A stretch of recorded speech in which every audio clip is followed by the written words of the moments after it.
Oh my gosh, thank you so much for signing my book. It was such an honor to meet you here. Of course, dear.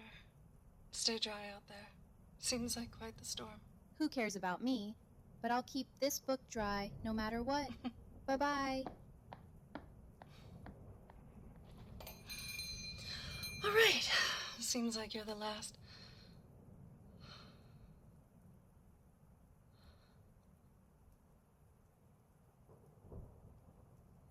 You actually came. I wasn't sure if you would. I mean, sure, it was open to everyone. But seeing you standing in line holding my book, like it's something worth holding.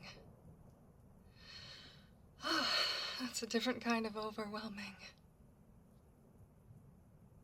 I thought maybe you'd forgotten all about me. Or maybe you never noticed me to begin with. Just another face, scribbling in a notebook across the cafe all these years. But here you are now. And I'm the one trying to find the right words. Again. Are you a fan? I mean, I can't imagine that you would have read something of mine when I've never even... I mean to say that my books don't seem like the sort you would be interested in.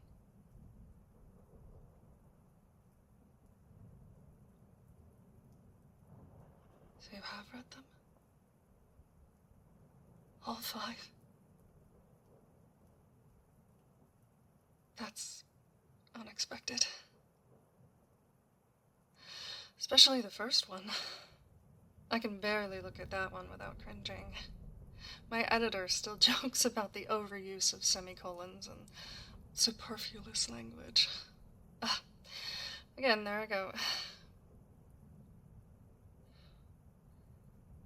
But if you've read them, then you've read about him. The quiet, steady man who always shows up right when she needs him. The one who keeps things simple but meaningful.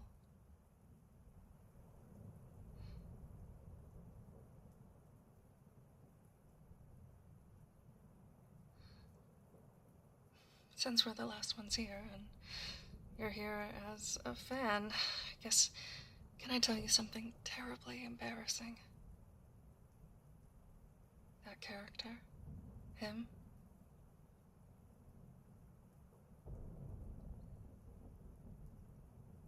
that was based on you. Or my version of you, I guess. The parts I noticed. The way you always put your phone face down when you sit down like the world can wait. Or how you never start with small talk. You ask real questions, like you're making space for someone to be honest. That stayed with me. So I gave those habits to someone fictional, so I could keep them close. His name is Lucius. You probably know. He was the one who took 3 books to admit how he felt. The one who always showed up, quietly, loyally, without expecting anything in return. He brought her tea when she was sick. He read her poetry without embarrassment. He stayed up late just to keep the light on in her world.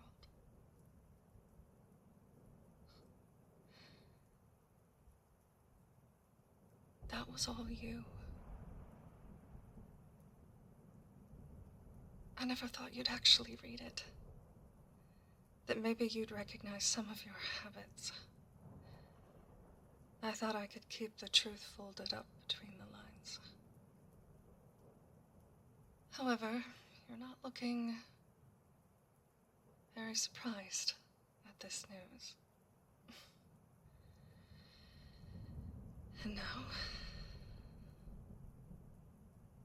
And Now you're standing right here.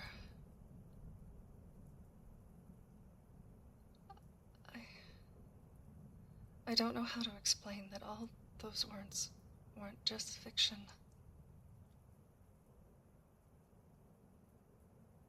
They were confessions. I'm so glad you were the last one in line. God forbid anyone else witnessed this interaction.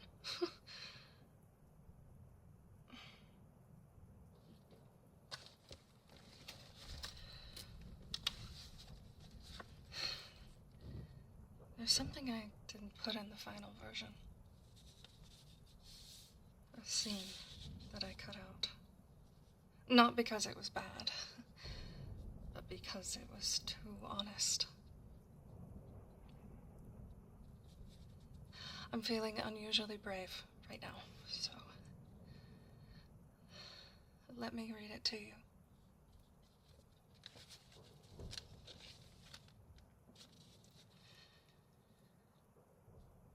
She turned to him in the quiet, candlelit corner of the shop.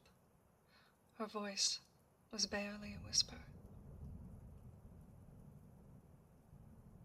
What if you're the only thing I've ever seen that truly mattered?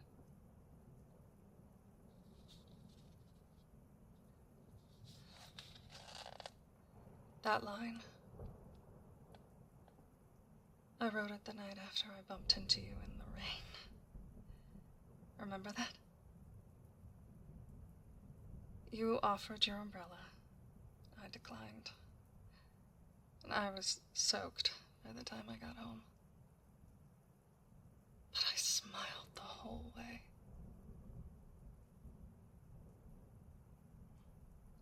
You didn't say much. You didn't need to. I built entire paragraphs around that silence.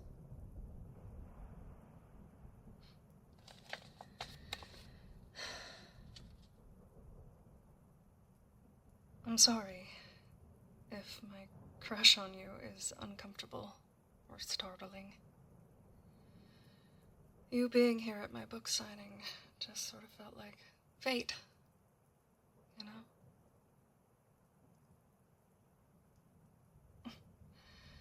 I should probably also admit something about tonight's event. This coffee shop. It's mine. Well, my family's.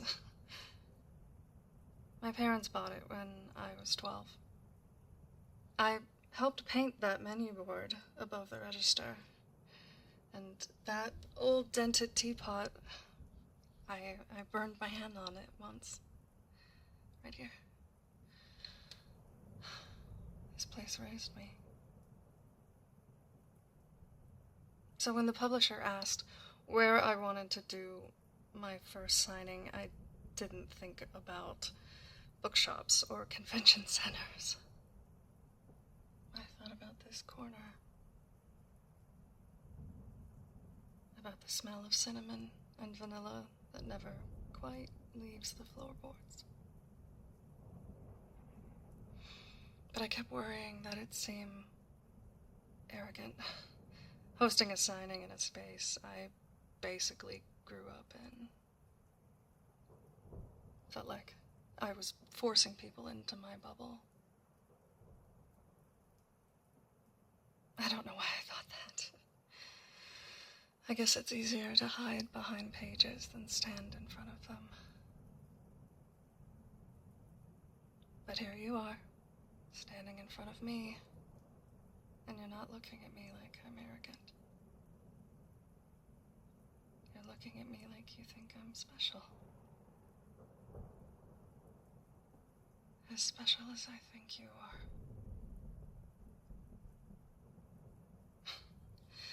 You know, sometimes I wonder if it was inevitable I'd become a writer. I was the kind of kid who brought a book to birthday parties. Not because I was trying to be rude. I just didn't know how to be anything else. I didn't really understand people, but I understood characters. I used to sit right behind the counter here, where the pastry case used to be. While other kids played outside, I'd read for hours. Jane Austen, Stephen King, Meg Cabot. Anything with a heartbeat and a sometimes happy ending. Books didn't just keep me company. They made me feel like I mattered. Like love was possible. Like someone somewhere might notice the quiet girl in the back of the shop.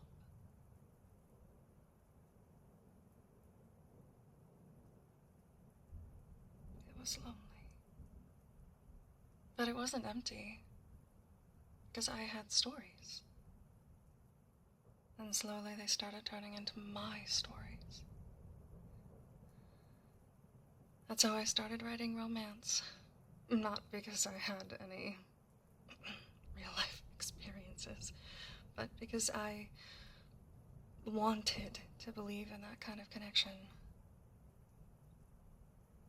One where someone could just see you and stay.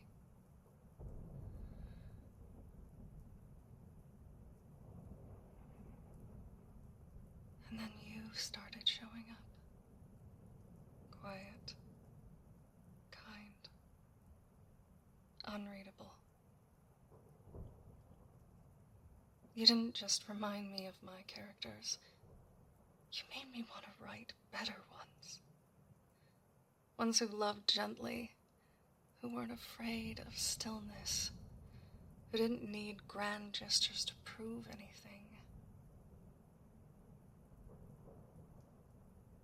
I don't think I ever thanked you for that, but I should have. So thank you.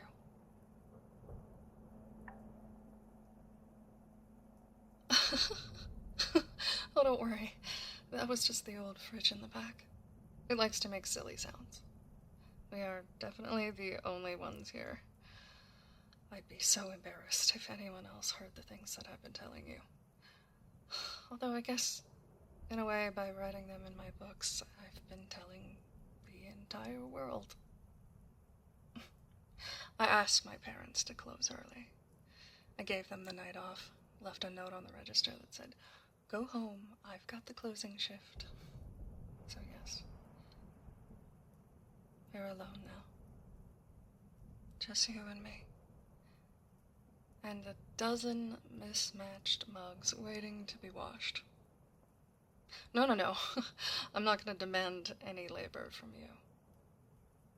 You've already given me so much.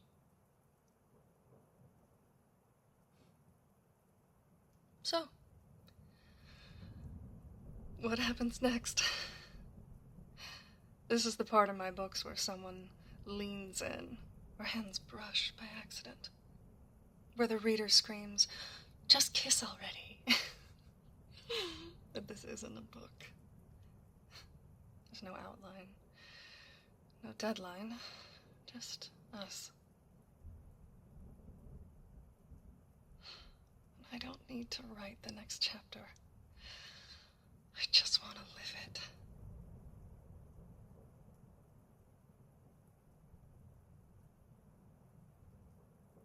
We could sit here a while longer. I can make you a cup, my dad's cinnamon blend. Or we could do nothing. Just listen to the hum of the fridge and the occasional squeak of the ceiling fan. Let the silence say everything that I'm still too afraid to. We can call this Chapter 1.